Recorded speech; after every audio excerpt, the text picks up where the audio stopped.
All right, I think it's 8 o'clock straight up top of the hour, so we will go ahead and get started. Thanks everybody for coming this evening. We've got, I guess we've got about an hour of interesting conversation ahead. So welcome to all of you who have taken time away from doom scrolling and developing ulcers to join us for this conversation, looking hopefully a little bit further ahead than the next 36 hours. But one thing that futurists love is a period of deep uncertainty. So we're standing sort of smack in the middle of it.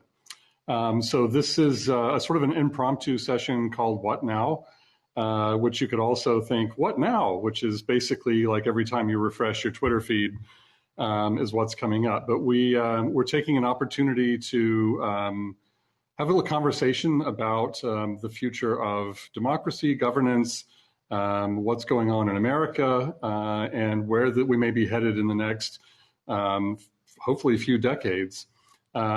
Just to give you a bit of a run of play, we'll be talking for the next probably, try to go up to about the half-hour mark with questions on my side and conversations with my panelists, who I'll introduce in a minute. And then we will go to Q&A. If you notice, you've got a chat bar on the right-hand side, hopefully, and that should give you a place to queue up some questions, and I will single-handedly try to wrangle those later on. This is being recorded, both audio and the video stream, so hopefully we'll be able to repost this in some form after the session. There is a hashtag, breaking futures, all one word, again, something that we're always striving to do. So if you were commenting about that, about this session, just use that hashtag. Please be respectful on the chat. I know this is kind of a fun time of civic cooperation in the country and around the world. So please be respectful of the comments and conversation and questions that your colleagues are asking and friends here in the chat side. And at the end, I'm going to give you an opportunity to have a look at some of the books that some of our fabulous authors here have written, because the holidays are coming and it's a fantastic opportunity to stock up on books about the future of democracy. Do it now. Do it now, exactly. Do it now while the economy is still here. So I want to introduce my three illustrious guests here this evening. And I'll start down in my bottom right-hand corner, the voice you just heard. So Dr. Malka Older is a writer, academic, and aid worker. She's currently faculty associate at Arizona State University School for the Future of Innovation in Society, an associate researcher at the Centre Sociologie des Organisations, which I needed at least one gin and tonic to get through. We have Sciences Po coming after this. So her science fiction political thriller Infomocracy was named one of the best books of 2016 by Kirkus Book Riot and the Post, Washington Post, as in the sequels, Null States and State Tectonics were nominated for Hugo. She writes well-formed opinion pieces for the New York Times, Foreign Policy, The Nation, and her doctoral work on the sociology of organizations at Sciences Po in Paris was completed in 2019. Importantly for our purposes tonight, exploring the dynamics of multi-level governance and disaster response. The other bios don't get any shorter, but I think it's worth it. Christopher Brown is a writer and lawyer living in Austin, Texas. His 2017 debut novel, Tropic of Kansas, was a finalist for the Campbell Award for Best Science Fiction Novel of the Year. Rule of Capture, the first in a series of speculative legal thrillers, was published in 2019 and Failed State in 2020. Right on time, man. His shorter work, stories, nonfiction, and criticism appeared in a variety of magazines and anthologies. He's a man of many, many talents and backgrounds and environments. Has taken companies public, worked on Supreme Court nominations, rehabilitated brownfields, reported from Central American war zones, and many, many other things. And he's also the author of a fabulous weekly newsletter, Field Notes, which ties a lot of that together into observations about the environment around him. I highly recommend it as a Sunday morning? A Sunday morning. Yeah. Jake Dunagan is here with us as well. Dr. Jake helps people see and feel alternative possibilities so they can create better futures. His work as an experiential futurist, political systems designer, and professor of foresight centers around concepts of social innovation, developing future concepts for participatory platforms to help organizations around the world reimagine and redesign their futures. I'm glad I'm not the only one. Jake directs the Governance Futures Lab at the Institute for the Future, teaches foresight at numerous institutions in Texas, California, Mexico, and Mexico City, and also IFTF's foresight trainings. And like Chris, he is also a resident of Austin. So we have a nice kind of Austin-Hague inside-outside game going here tonight. So this should be really, really interesting. So again, thanks to the four of you for being here. So I'll give a bit of background about how this came about. About this time last week, I think I was sitting watching TV and kind of thinking about everything that was going to happen. And I was having a conversation with one of my colleagues and said, I wonder if next Thursday afternoon, people have very, very quietly booked like emergency contingency calls in different companies and government offices around the world. Because I thought, that's the kind of thing you would just sort of slip onto the calendar.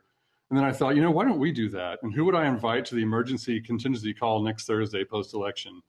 And immediately, the three folks here came to mind, both through their fantastic thinking and writing, as we've talked about already, on the future of governance, the future of law, American society, American conflict, potentially reconciliation, and new models of governance. So it just seemed like a great opportunity to do this. Changeist, my company, where I'm the managing partner, through the party, and we're here to kind of hash this out. And it's tricky because we've had, now days and days and days, really weeks and months of political pundits going wall to wall. I think we're kind of jumping between at least three networks here. Everybody's hearing the sort of micro short-term next 10-minute ballot drop, next court challenge, et cetera. And so I want to kind of push out a little bit beyond that, but I feel like we have to sort of, to use one of Bruce Sterling's terms, like compost today a little bit to get to what that tomorrow might look like. So I'm actually going to start with a question I promised myself I wouldn't ask, which is like, what do you think? What's going on right now? This is going to be our only like, hey guys, what do you think question? But like, what's your sort of feeling about where we stand at this moment, particularly in light of the works that you've done in recent years? Who wants to jump in that pool first? And everyone needs to unmute if you jump in. Go, Chris. Okay, that's a rather open-ended question. I guess, I've been thinking this week about, this book I had that came out last year, Rule of Capture, is all about, or the kind of the backstory is all about a situation just like this, where there's an election, presidential election has been held, and it's not clear who's the winner. And there's a lot of kind of shenanigans going on to try to direct the outcome of that in the background of the story. And that was really inspired by the experience in 2000 of like sitting there, like I had grown up every presidential election year and watching the TV and waiting for the results to come in and going to bed and not knowing who won. And then like sort of realizing that like, oh, this was like a statistical tie.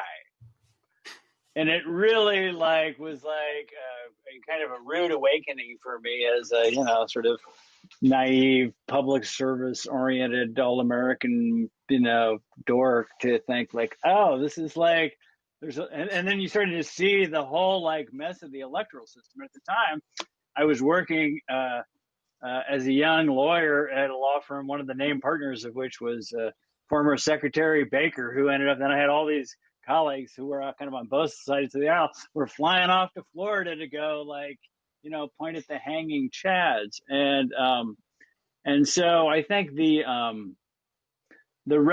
revelation of how flawed and illusory a lot of the kind of haunted rituals of democracy are, I think is a one that's healthy for everybody to have to confront, especially if you're trying to think about it from the perspective of futurism and the idea of how do you, if you're looking at a system that's operating, an operating system that was, coded in 1789, and that it still is full of some of its original design flaws, like the Electoral College, which obviously is kind of, to me, self-evidently an anachronism at this point. What would you do to create a more authentically participatory system? And I think what we're seeing playing out this week is some of the stresses around that. And I don't know. And I was also thinking how much different it is from the year 2000, the 2000 elections, in that, it's one thing to try to litigate the results in one state where, the difference is pretty small, but trying to litigate it in 5 states or something like that, I don't think is a very effective strategy, no matter how eroded the rule of law may be. Well, I'm going to follow up with the structural part of it too, because I think that's something that's been on my mind for a long time. So I have a PhD in political science, but I would never call myself a political scientist. But when I was at University of Hawaii in that program, the Futures program, we read a guy named Fred Riggs, and he had done an analysis of presidential systems versus parliamentary systems. And at that point, I think by his reckoning, every presidential system that had been created had devolved into autocracy, and the only one that hadn't was the U.S.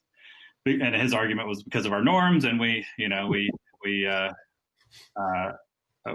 there's limits. People won't take the bait, and they won't turn the totalitarian keys that are kind of sitting there for anyone right. to use it. Well, we know what's happened. So that was years ago, before Trump, obviously. And then I went to a conference in 2013 at UT Austin with a bunch of Brookings and constitutional law professors, and the title of the conference was "Is America Governable?" And basically, this is 2013, so a lot of the signposts were already there, but by no means what they are now. And basically, the conclusion of all these people, who are very, not one to pop off with hyperbole, was no, it's not. we have too many, both cultural and structural problems. It doesn't look good for us. So this has been a kind of slow motion that turned into a fast motion train wreck in the last few years. And the election, I don't know. I don't even want to try to make sense of it right now. We can compost of the present. We can pile some bullshit on that. That always helps the composting, but really strange. Trump gains with every demographic except white men. He loses percentage of white men. Gains with Muslims. Gains with black men and women. All of these very strange things. Psychedelics are legalized. Florida, minimum wage goes up, but the Senate skews back to the right. So America is kind of rudderless and schizophrenic, and it just seems like we're just watching a kind of schizophrenic collective mind turning back on itself. And I don't know where it goes. I think it's either fast collapse or slow is basically, I think the U.S. is on a decline. Right. And it's either going to be a fast one, or maybe we get another 10 or 20 years of that. And that's the Biden scenario, which gets my kids out of school, which I'm kind of cheering for. But I think the trajectory is pretty clear. Malka, what's your? I can see you feeling that response. Total poker face. No, I think that honestly, since I wrote my book between like 2012 and 2015. And I feel like the scenarios I proposed in my book are so much more plausible now than they were then. And it's not so much because the political situation or the processes in the US have changed, as that because of the way things have played out over the past 4 years, people are much more aware of the problems with those systems. So I think that, what we're seeing now is, the whole thing about norms, which, if you're going to say, well, everyone who used this system it's fallen apart on them, but we're Americans, so we're all set. Not a good look. And we're seeing that the norms are not enough, and we're seeing that pretending that just because it's always worked, it's going to always work in the same way is not enough. And I think it's a real wake-up call for a lot of people, and particularly people who were much more comfortable in the past, as opposed to the people who are already in uncomfortable situations. They're seeing that, gosh, our democracy is not perfect.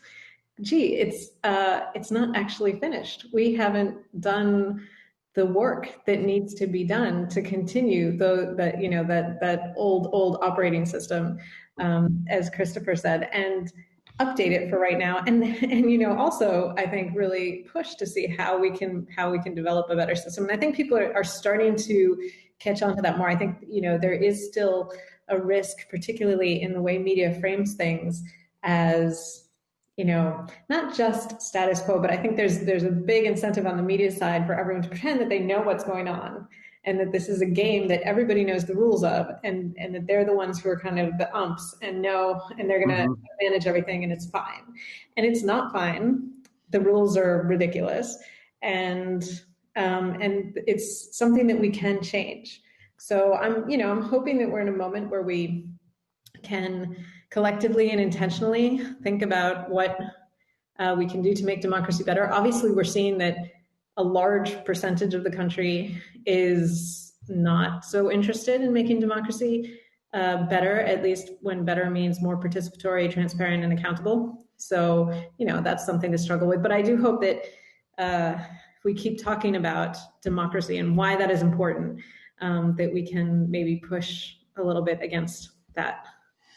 You actually picked up on a question that I was preparing to ask you, because your piece in Foreign Policy recently talked about the sort of, the kind of democracy. American democracy is a code base that's kind of incomplete. That the application of it is incomplete, and what Jake's talking about is, well, the installations have all caught fire in other places. So, but this this installation, this is fine.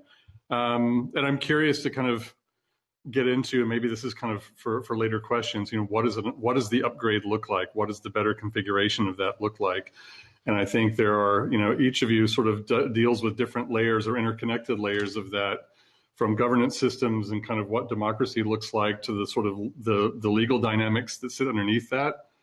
And I think that's kind of why we're here in that sense. And given, I'll go down a little bit, probably to a deeper layer, in that, the buildup to this election was pretty apocalyptic. You hear people talking about second civil war as a sort of, like 2 months ago, a month ago, that was, everyone's fears. You look at the businesses that were boarded up this week, which I think in a way almost kind of freaked people out more, because they're like, what do you know that we don't know? That why are these? And clearly they'd gotten a call from their insurer and informed that the rates were going up, so they might close the windows. But my colleague Madeline Ashby and I always talk about like futures as a kind of social psychotherapy. And I'm curious to sort of what this says about the patient right now, given that this is what we're kind of imagining. And, it used to be, where's my jetpack? And now it's, where's my Carhartt militia, to use John Scalzi's phrase. Like, what kind of going down a layer beneath what we were just talking about, what is your kind of observation of what our direction of travel is? Not so much, Jake, you said collapse or downslope, I think, but what are some of the real kind of drivers underneath this right now for you?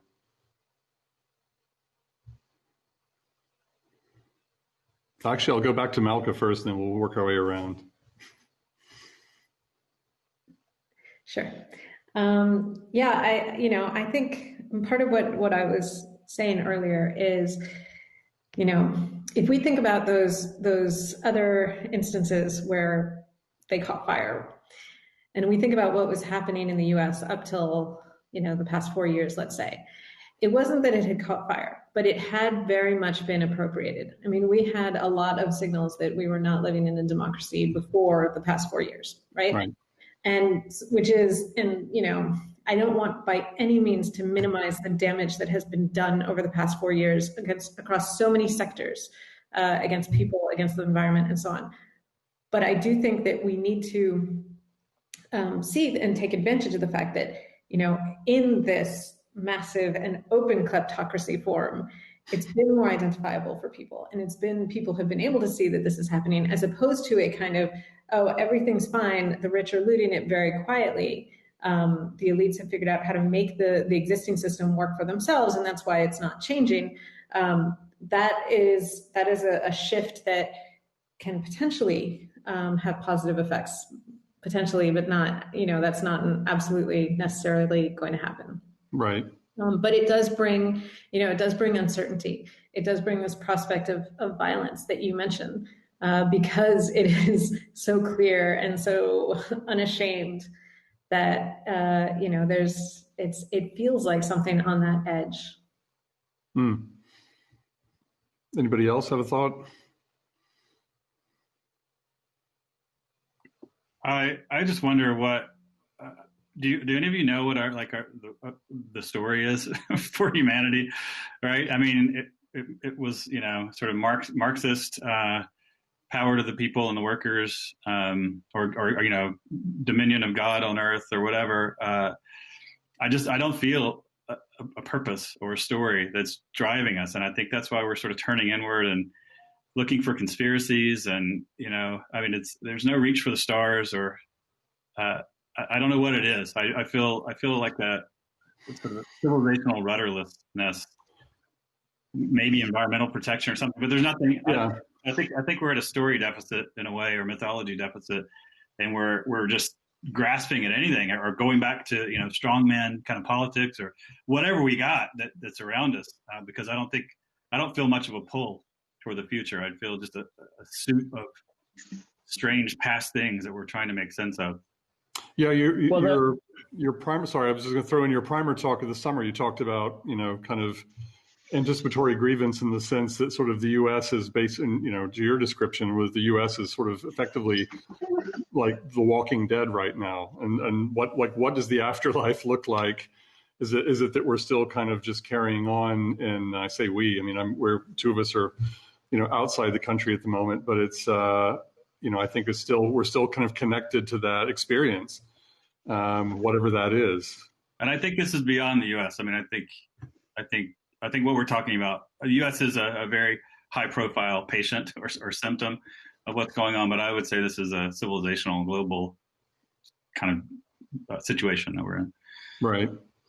That idea of like not being able to see what the future is, and Scott, your remark about the kind of the old "where's my flying car" joke. I do think that that if you look across the kind of full spectrum of discourse in this election, there's a kind of a complete absence of even like the idea of the future is something that gets talked about. I mean, both candidates represent returns to sort of anachronistically recreated, fictionalized pasts. One maybe a little bit more progressive than the other, but still sort of like a patently, retro brand, right down to the malarkey. And I think that the like disappearance of any kind of like utopian aspirational dipole from our political discourse, which I think you kind of see all across, the West in the post-Cold War era. I think in the American context, that like utopian aspiration or self-conception is a really important ingredient to the health of the democracy. And that if you strip that away and all you have are like variations of conservative pragmatism, and you don't have any kind of a vision of this is where we're trying to get to, folks, of tomorrow, especially in a world characterized by, the future becoming a really scary thing on all these different levels, right? Whether it's climate or economics or whatnot. And layer that in on top of the kind of like breakdown of community structure, of like the breakdown of small town America. It's total like economic exhaustion and I don't know. I mean, kind of subjugation to,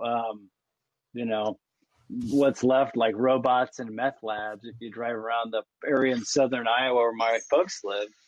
And that those kinds of communities are supposed to be like the fundamental bites of American democracy, right? The kind of Crev Coeurs, yeoman farmer. And I don't know. So you sort of layer that all together. And I think, I don't know, to construct something healthier, you got to start with giving people a vision of the future that they can chase after, and tie it to a kind of a reorganization or reconstruction of the operating system of democracy.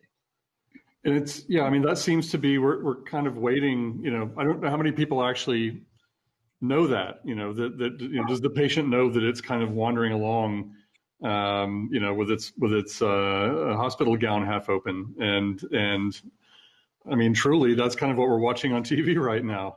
And the question of whether people know it, I mean, I think part of the problem here is that there was this whole deep investment, particularly during the Cold War and then after, of like, we won. Yeah. We did it. We're the best. We're democratic. We're rich. And ever since then, politically, we've seen all of our politicians walking this line of, we're going to do these great things, but we're already fantastic.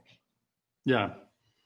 Well, and this is it. It's like, Iowan robotic meth labs aside, and that sounds like a really interesting innovation that at least, I know it's come up in some of our workshops, this is if you're talking about, there's two ways to have this conversation. One is, okay, let's extrapolate into the future about what America looks like in 50 years. But what you're describing is basically, a breakdown that requires a kind of reconstruction.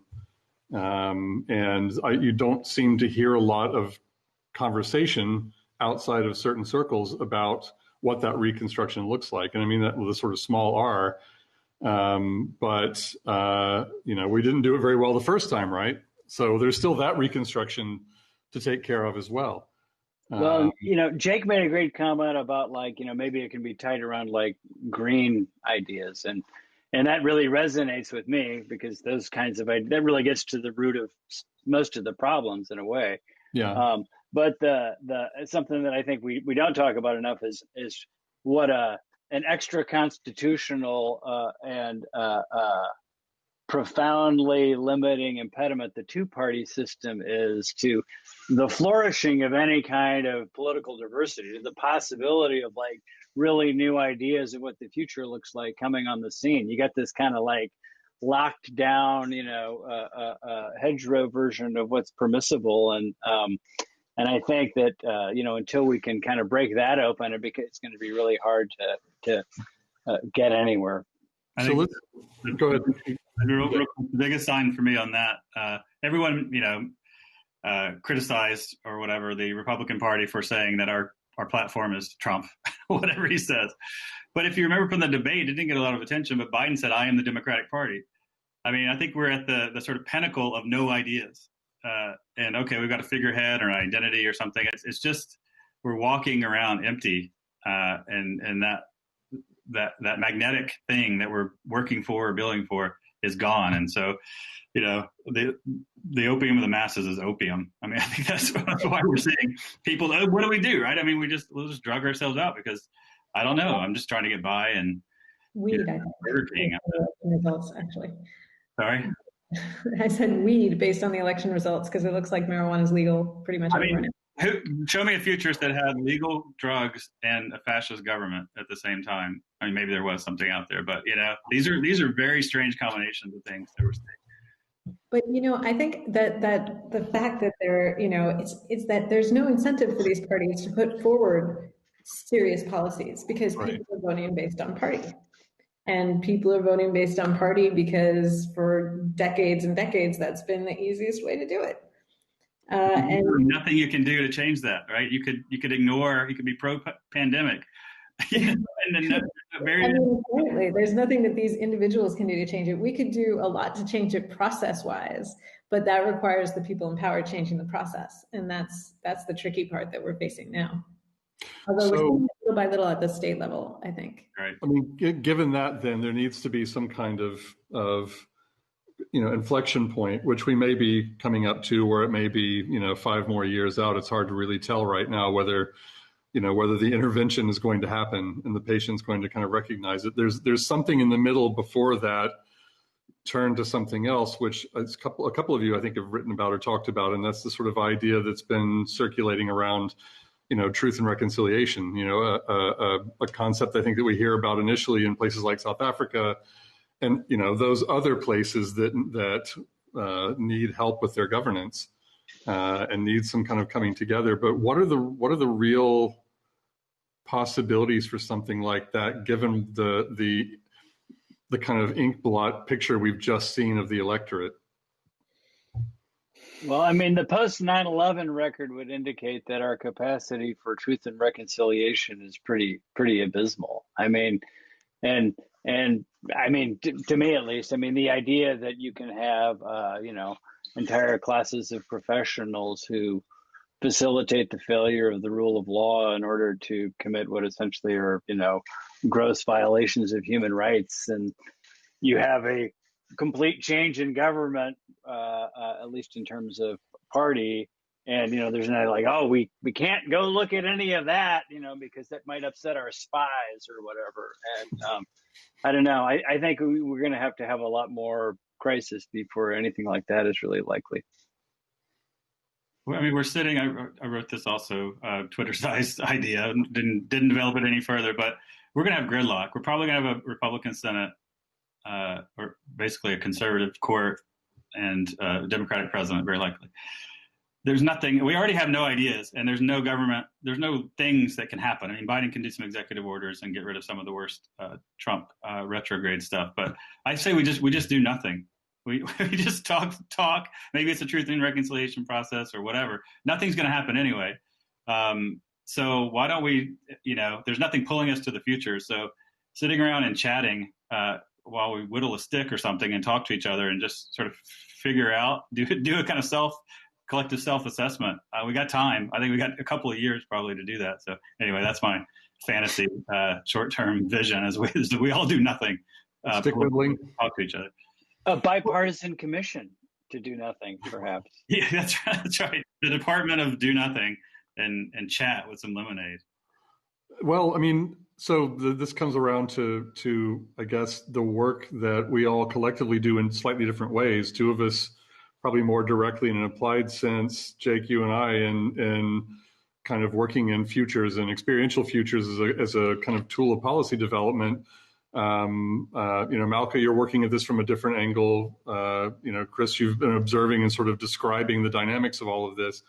What then? So if we kind of push the Truth and Reconciliation Commission over here to the side for a moment and park it in the Department of Lemonade, and what then are we able to do as individuals, communities, groups, to kind of, this is what, 15 years ago, when you did the first Hawaii 2050 project, kind of actually using political debate as the platform to play out what experiential futures could look like in this sense.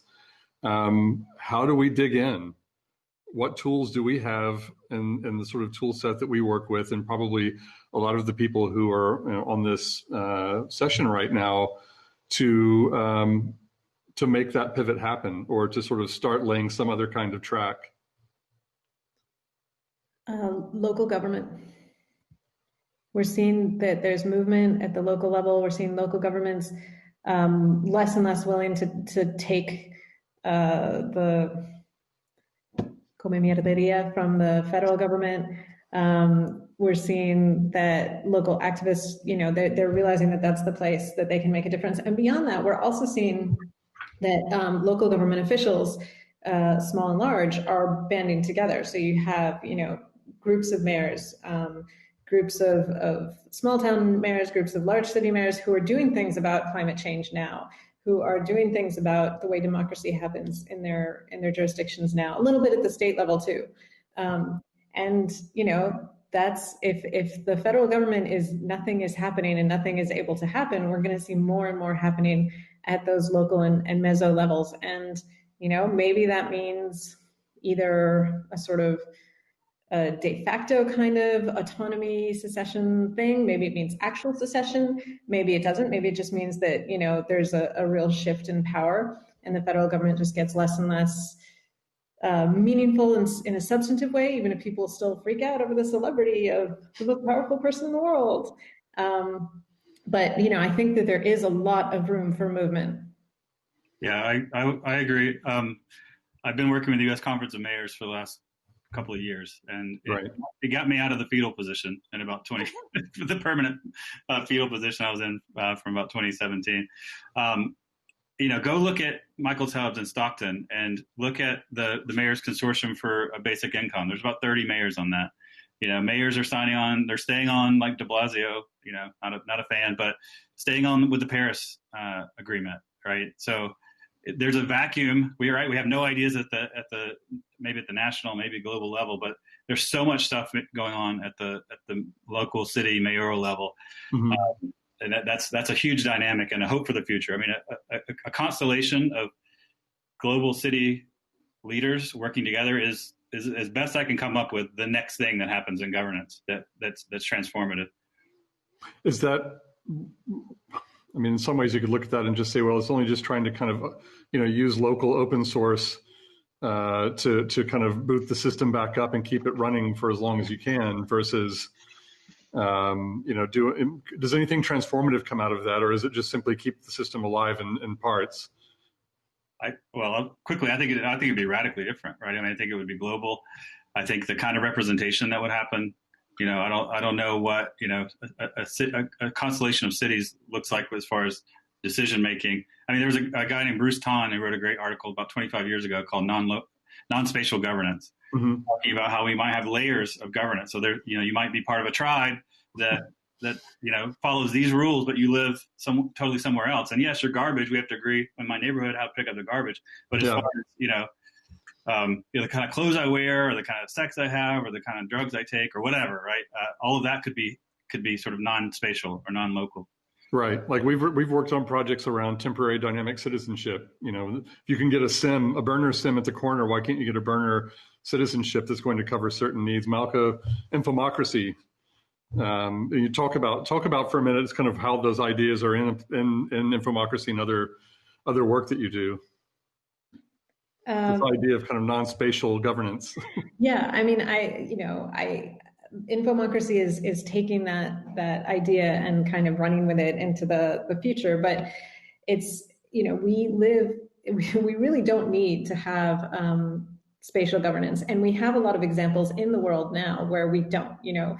We don't talk about the fact that Alaska is not connected to the United States and that there's another actual country in between. But that's not even that unusual, because we've got Gibraltar, we've got Ceuta, there are lots of places that have this. Most of them are sad legacies of unfortunate colonialism, mm-hmm. and something should probably be done about that. But, it is very possible in today's world to run things without being stuck in a single place.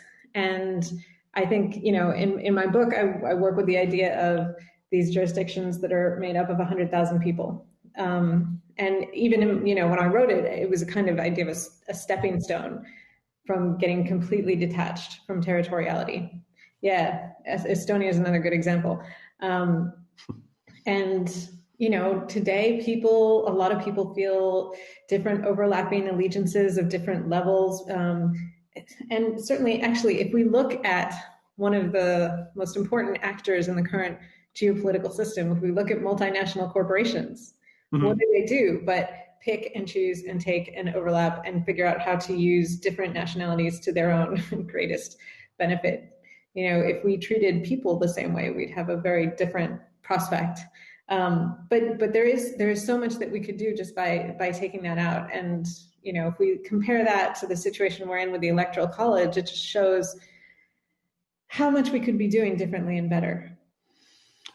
So, Chris, like at your level, and I'm not giving you a level, but sort of the topics that you write more about, which I think are a bit more domestic and more kind of ground level, right? And we've seen so much kind of misappropriation, weaponization, distortion of the law. The most fundamental sort of piece of what we're governed by in the past, I can't even say the past few years. I mean, we've seen some real stunts, and we're seeing it right now. But where does the law play into this, and kind of people's relationship with it, and the ability to, because so much of that is sitting on like incredibly old. I mean, this week there are people trying to break the lockdown in Britain by claiming the Magna Carta says so. That because they're free men of the land, they can keep their soft play center open for children during the lockdown. So, what's hey, it got them through the plane, right? So. I mean, there's a lot there, Scott, but I think I mean, a couple of things. One is that, I mean, I don't think that, I think that, as I indicated earlier, I feel like we've endured a period in the past couple of decades of a pretty conspicuous failure of the rule of law, facilitated by lawyers who have been more worried about pleasing the power appetites of their clients, or the desire of their clients to do whatever it is they want to do, or their belief that there's some sort of end that justifies the means, than they are to actually, maintaining the rule of law, doing the part of being a lawyer that's kind of to be the agent of the state, as it will. And I think that from, torture memos to directives from DOJ saying there's nothing wrong with sending armed federal soldiers out to just look over the safety of the vote counting operations, right?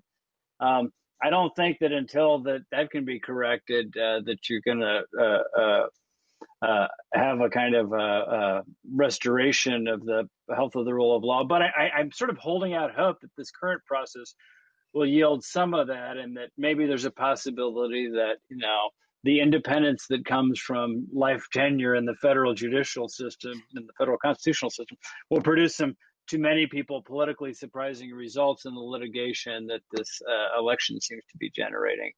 Kind of at a wide, stepping back a lot more, back to your joke about, getting through the plague years and so on. I think there's a real value in taking advantage of that evident failure of the rule of law to kind of understand how deeply, the legal system is just based in craven exercises of power, to Malka's observation about geographies and political jurisdictions that are the vestiges of, colonization. Like, what is this that I'm sitting in here in Texas, but, colonized space. And,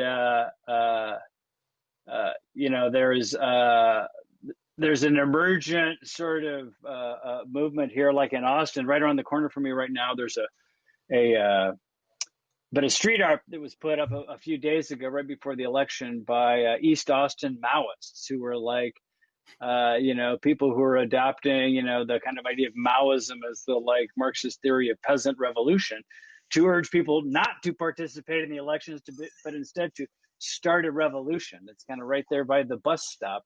And on the premise that the whole legal system can be criticized as being sort of an elaborate sham to perpetuate the theft of land from the people that were here before. So I think if you could get people to look a little bit more honestly at the legal precepts on which the nation was constructed, maybe you could have a better outcome in terms of getting people to kind of step back and revisit how to kind of hack the OS of this particular system. So, I mean, I feel like I keep coming back around to the then what, but the, constitutional convention is something. I was just on a call last night with some colleagues, and Jean Lee, who's a great futurist, kind of raised that issue. What about a constitutional convention? Which on the one hand you think, well, fantastic, sure, why not? That's what we need right now. But on the other hand, you think, these people are going. This book I had that came out in August, Failed State, takes place after there's been a revolutionary uprising in the US. And they have called a new constitutional convention. They just you want to talk, isn't it? It's just yeah, of course, they're just completely stuck and can't get anything worked out. But I think most people think that idea is both really appealing and totally horrifying, right? But I'm sure these guys have other points of view on that. Yeah, that was one of the big takeaways from the Is America Governable conference that I mentioned, was a touch point for me. Basically, we haven't touched the Constitution since really like a real amendment. There was one in '92, which was sort of procedural, but what was it, 69 or 70 with the voting age? The Constitution is like a holy book now. We can't touch it, and we sort of hold it up. We hold it up. No, congressmen are touching it all the time. They're always. It's our holy book, right? Their suits come with them in the pockets. Yeah, that's right. Even as we violate it every second. So getting 55 white dudes in Philadelphia was hard enough, and we saw some of the very ugly compromises that happened. I don't know how a terrible album together to write a constitution even though I've done conferences called the Reconstruction Convention, trying to have processes for us to think about redesigning our government. I think that has to happen. I just don't know if constitutionalism is viable as the way that we reorder our systems of government. But I don't have a great alternative. I mean, there's a lot of grassroots, participatory ways, but I don't know what that actually looks like in practice. I think this idea that both you and Malka were talking about this notion of cities as being the kind of like fundament of some new, more network-based system of governance. I think it's not about like going back to the document of the past and rewriting it, but about kind of communities, urban communities getting together, especially when you see this like temporal and cultural gap that exists right now between the electorates in the cities and in the countryside, to kind of push forward to kind of construct a viable future in a way that transcends nation states and that sort of pushes at the bounds of the post-Westphalian order, and let those constitutions strain where they will in the face of that. And, you will have failure points, but I think something new has to emerge, and that unyoking yourself from worrying about the old Bible is a fundamental part of kind of rethinking the kind of manifesto for where you're going. And I'm hopeful that it's just going to start happening because it has to, just as a matter of necessity.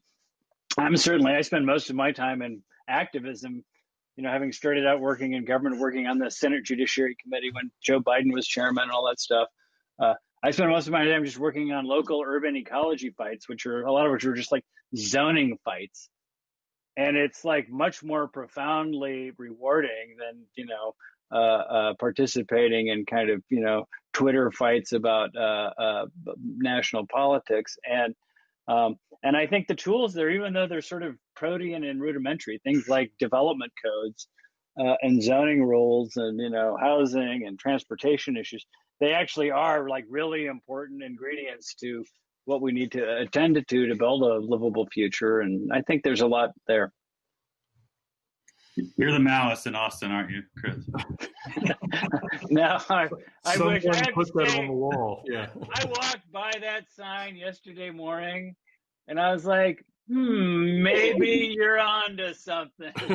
They hacked a street sign, one of those construction signs, and it said, no election, revolution only, or something like that. Yeah. When's the meetup? I want to take some questions because there are some questions coming in the side, and actually a great pivot to that. So Matthew Ashby asks, generationally speaking, what's the over/under on Gen Z bringing us the course correction? Well, I was just going to say, kind of in answer to this too, that the problem we have here, we have a ton of energy. We were talking about local levels. We've got these movements that are going on that are not all young people by any means, but we have this problem here of, on the one hand, the sense of legitimacy, which we have confused pretty thoroughly with, people who look a certain way and are a certain age, and they got to wear the ties, and basically old white men, occasionally old white women, and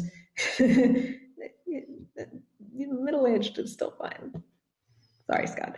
But we have this problem with the legitimacy and the sense of these institutions that are moving way slower than the change and the technological change, the societal change, and all these things that are happening. And so there's a lot of potential for stuff to happen.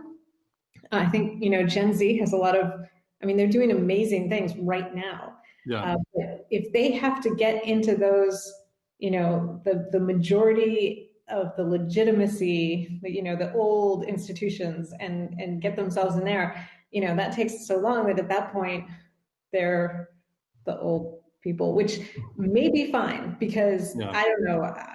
I am not that old yet, but so far as I get older, I am getting more progressive and more radical.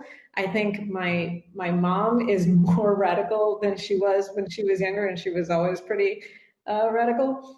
And she's probably listening, so I hope I'm not misstating that. But it may be that they hang on to it, but it's not just getting older, right? It's getting into those, making going into the system that we have designed very well, so that people need to be beholden to to fundraising and to parties in order to get into those positions of legitimacy, that's a big slowing point. That's got the brakes on for the things that we're talking about. And, there are reasons to have legitimacy. There are reasons to want experience. There are reasons to slow change to a certain extent, so that you're not just constantly flipping systems. Right. But as we noted with the Constitution, it's gotten too slow. We've gotten too fascinated, not we actually, but other people who are quite a lot of people in the country have gotten too fascinated with the past. And it's a big problem. Yeah, one of the things that just, even I was reading that question, I was thinking about how many people you've seen on the streets in the past 9 months, older people, white hair, silver hair, people who have been on the streets, not only people who are old enough to remember kind of the first phases of the civil rights, movement in the 60s, but also, people who've spent 40, 50 years trying to improve their communities, as Christopher's talking about, trying to improve at very small levels, but they've always kind of been pushing back against a very, prominent capitalist kind of conservative system that pushes them, back again. And now it seems like it's not just a question of, well, we'll wait till the next generation comes along and they'll fix it, because the older activists and people in their middle age remember what they were acting for. They've seen the kind of, the history of it. So it seems like it's an interesting mix of people. Thanks, Jake. Sorry, waiting for the salvation. They're probably, I don't know, a lot of good qualities, but we shouldn't seek out new generations to solve everything. That's what Greta says, right? Right. Stop throwing all your responsibility on us to solve the problems. That's not really fair. And yet in America, we're about to have a 78-year-old president, an 80-year-old Speaker of the House, and an 80-year-old head of the Senate. It's unbelievable how old our governing leaders are, at least at the highest. Well, this is it. Yeah, it's a classic sort of futures thing, right? We're exporting our toxic waste into the future, and by waiting for, we're exporting our toxic government into the future. If you're just waiting for someone from, Gen Z or whatever comes after, to be the ones with enough energy and whatever to kind of fix it, but they're also relearning the code at the same time. So we'll teach them resiliency. That's what we'll give them. They're so resilient. Yeah. Well, from them.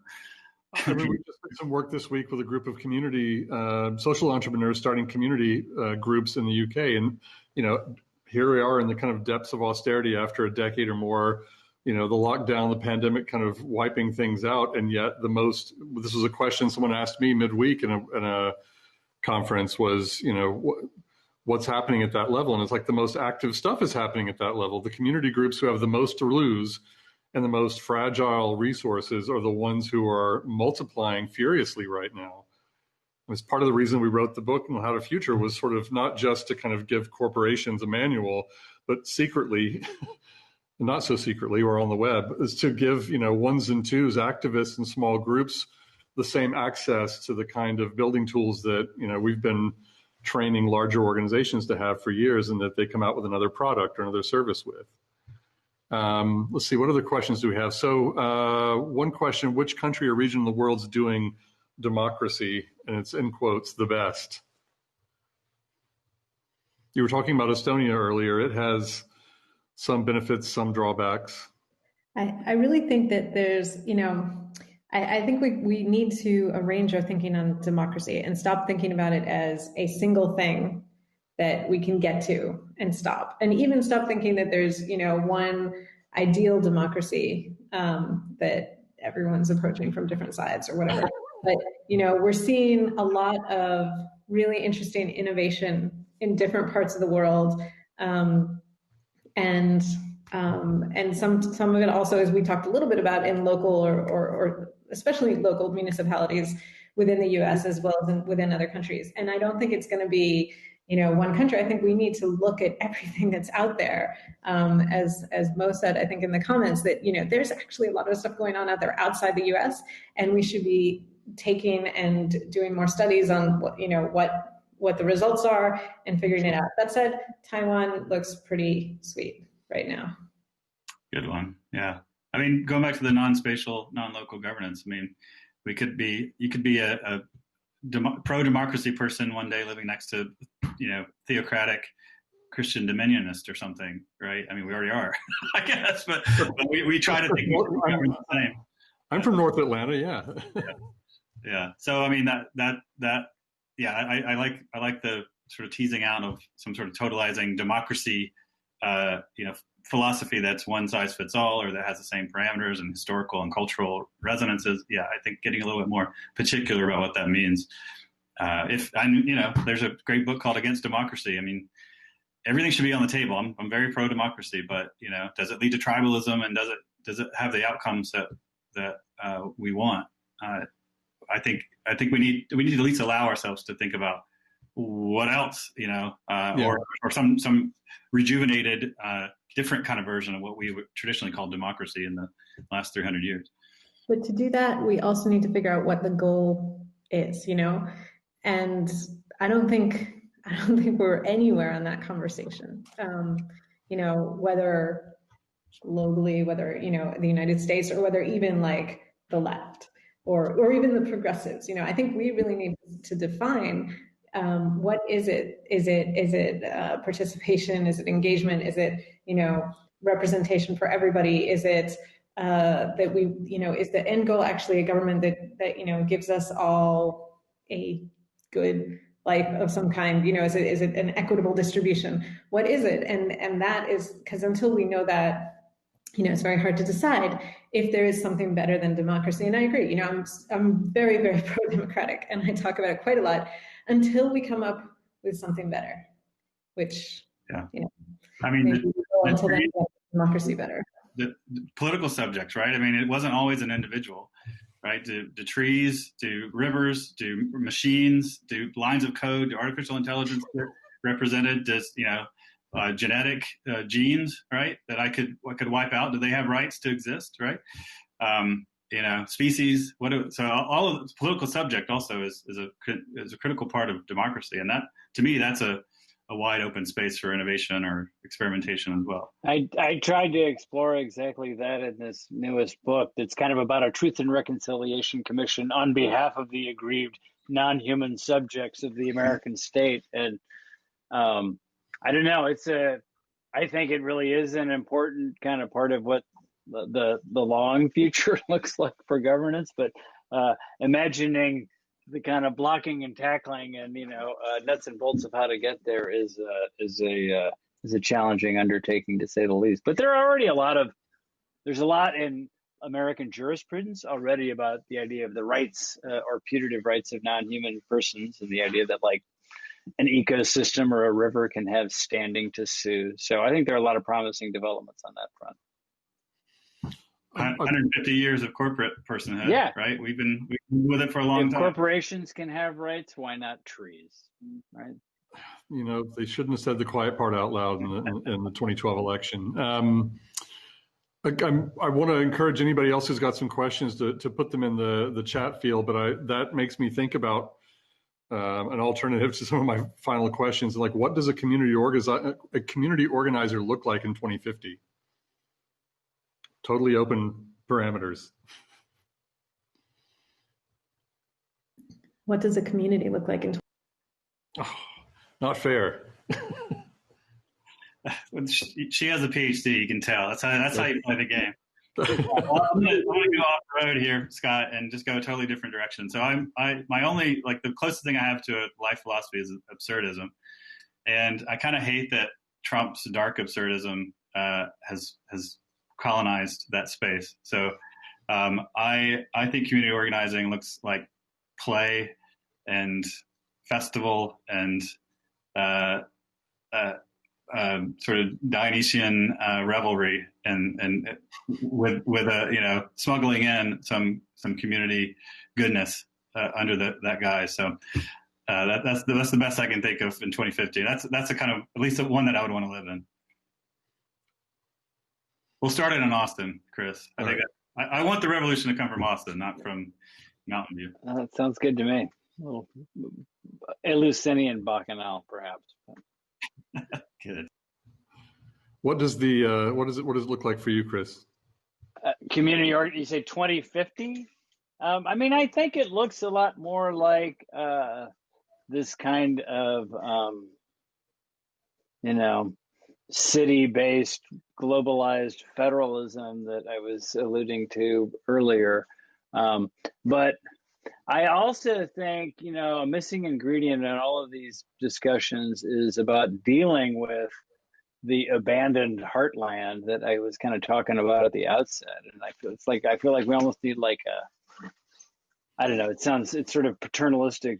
How to say it without sounding paternalistic, but a way of like bridging these gaps between what's left of rural America, or, you know, and I'm kind of limiting my discussion to the U.S. context because I understand that's going to be the main focus, but there's a lot of other ways to talk about it. But, you know, how do you get people to start kind of, how do we start breathing new life into these communities that have been largely abandoned by capital and by the culture? And to me that, I mean, I thought about this after the last election, that like, you know, we all need to be, you know, figuring out ways to participate in the lives of the kind of communities around us that are the small towns and the county seats, and trying to, I don't know, find ways to bridge this political gap through building more like neighborly connection and more like actual care for those communities. I think we talk about them and dismiss them without really kind of looking at what the problems are out there that are very real and that are deeply connected with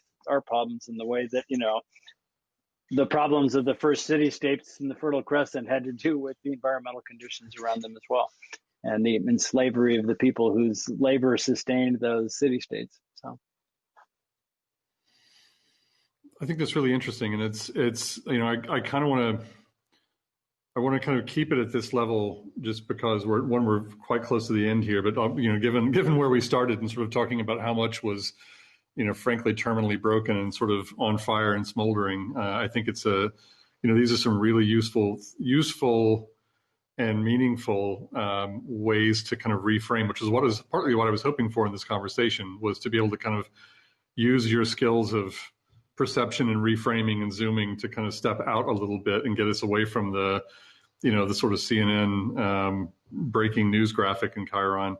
As a last kind of question, and sort of building on that, what's one thing that you would want to point us towards right now? What's the thing we should be looking at that we're probably not seeing, not paying attention to, not valuing enough in terms of how we might improve on our lot? Are there organizations? Are there ideas? Are there models that we haven't touched on? Books you haven't written yet that will be out by next summer?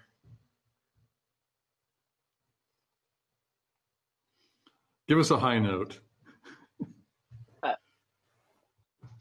Well, I mean, I kind of just succinctly dovetailing off what I was just talking about. I think both in the urban context and in the kind of rural context, I find that there is a lot of ecological restoration happening kind of by accident, by, you know, that when, you know, when places are abandoned. So like you go like in Iowa where, you know, there are still the areas where it's like post-glacial flat farmland that can be farmed by robots owned by large corporations. But in the places that aren't like that, these old farms and ranches are just being abandoned and kind of going back to wild. And I see that happening in pockets of the city as well. And it's a little far afield of the focus on democracy, but I think that I don't know. I think there's promise for the resilience of the land on which we live, and the idea that seeing its resilience and bringing back like little bits of the wild, even in the heart of the city, like, you know, along urban rivers and so on, as you see projects going on everywhere from Los Angeles to Munich. I think that gives me hope that by, you know, kind of rediscovering their connection with the land and the world around them, as many people are doing during pandemic, we have the ingredients to maybe helping people kind of rethink about the structures of their communities and their political lives. Super, amazing. Jake, Malka? I'm going to say, and I do not mean this to be in a self-serving way, but I do see a lot of attention to science fiction and speculative fiction more broadly as a lot more interest in the academic sense, in the policy sense, from businesses, from law schools, from universities. And I think that there's some hope in that. I think that people are starting to use different forms to think about the future than the cost-benefit analysis or the economic projection.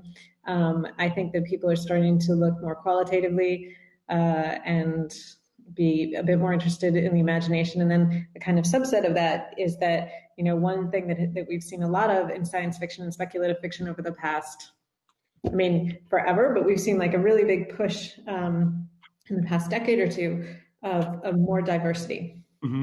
And I think that is so important going forward. We're seeing it politically too. We're seeing that there are more voices in the conversation now. And that is just so crucial for us building a better future.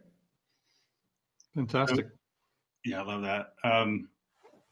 Futures don't predict. We say that every time, but here's my prediction. I'm going to give you, instead of a real answer, I'm giving you my prediction, Scott. Trump's going to go down and make a shadow government in Mar-a-Lago, Florida. He's going to lead a secession movement. Florida will secede from the U.S., and then there is a relatively nonviolent conscious uncoupling of all of the regions of the U.S. Cities start to make consortiums. We have a period of rewilding. We've been talking about this at the Institute. So we're going to reweld in governance. We're going to get very experimental. We're going to re-enchant our society with strange rituals and bacchanalia, reconnecting over pleasure and absurdity, and that'll be a sort of global movement. And in 50 years, we're all going to be dancing and howling at the moon. So it's the third day, basically. Yes. Foreign TV reference. Yeah. That is actually the backstory for my book. You guys can negotiate that offline. Well, if Trump does, go to Mar-a-Lago and set up an alternative government, then it'll be an island dictatorship by that point, right?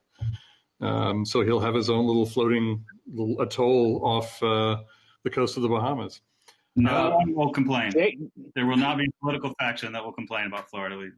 And I grew up very near there. That idea about rewilding ourselves and rewilding our politics, I think, is like just right on the money. And that if you can figure out how to get back understanding how human societies worked before the agricultural revolution that's gotten us to this civilizational climate in crisis inflection point, you might be able to actually find our way out of it. So right on to that, Jake. So we will close this on that kind of Dionysian peak. I really like to thank the three of you for again responding at late notice, taking the time, giving your honest thoughts on what's obviously been not the most fun week. We'll see where we go, but it's been a pleasure to hear what you think on these topics, and hopefully we can stay connected. I will, and thanks to everybody for spending the time this evening, because I'm seeing actually a reasonable amount of Europeans who are on the call as well as folks stateside. So thanks everyone for that. I'm actually going to do the honest part of this process here. Let's see if I can actually click around. And remind people to consume in great quantities the amazing work that our panelists have done. So here's Christopher's last three books: Tropic of Kansas, Failed State, and Rule of Capture. You can find out more about his work at christopherbrown.com. I highly, highly encourage you to subscribe to his newsletter and see some of the amazing things that he sees through his eyes in the community around him. So you can get more of the topic we've been talking about. Malka's fantastic books, Infomocracy, Null States, State Tectonics, and her latest book, And Other Disasters. You can find out more about her at malkaolder.wordpress.com. And last but most least, the book that my colleague Madeline Ashby and I just finished and is now in the world, How to Future, which is, those were fiction books. This is nonfiction, practical, tactical guide to doing some of the things we talked about, which is finding ways to imagine new futures, to prototype them, to share them with others, and to bring them into the world. And there's a discount code here, Kogan page 20, for 20% off the book if you order it from the publishers in the US, koganpage.com. We will try to put a recording of this up when and where available. Check my Twitter feed at Changeist for the coordinates of that. And again, a massive thanks to Malka, to Chris, and to Jake for taking time out of their day to have this conversation. It's been super valuable. Thanks to everybody, and we will hopefully see you on another session like this in the near future. Take care. Thanks so much for having us, and thanks everyone for joining. Indeed, thank you. I'll see you at the Howling. All right, see you at the Howling.